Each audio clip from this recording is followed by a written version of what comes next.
കണ്ണൂരിൽ MDMAയും കഞ്ചാവുമായി യുവതിയും യുവാവും പിടിയിൽ. താവക്കര സ്വദേശി നിഹാദ് മുഹമ്മദ്, പാപ്പിനിശ്ശേരിയിലെ അനാമിക സുദീപ് എന്നിവരാണ് പിടിയിലായത്.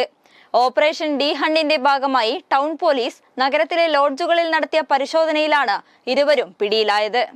ലഹരിക്കെതിരെയുള്ള കണ്ണൂർ ടൗൺ പോലീസിന്റെ ഓപ്പറേഷൻ ഡി ഹണ്ടിലാണ് നിഹാദും അനാമികയും പിടിയിലായത്.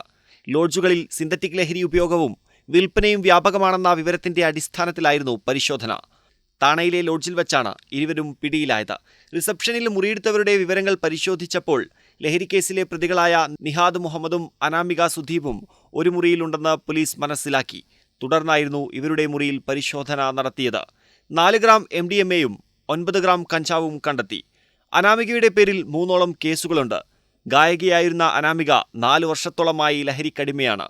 കാപ്പ തടവിന് ശേഷം ഈ അടുത്ത കാലത്താണ് നിഹാദ് ജയിൽ മോചിതനായത്. Kannur town inspector Sreejith Koderi, SI Vinod, Sujith, Baiju, Mithun, Nasar, Ramees, Mini എന്നിവരുടെ നേതൃത്വത്തിലായിരുന്നു പരിശോധന. പ്രൈം 21 കണ്ണൂർ.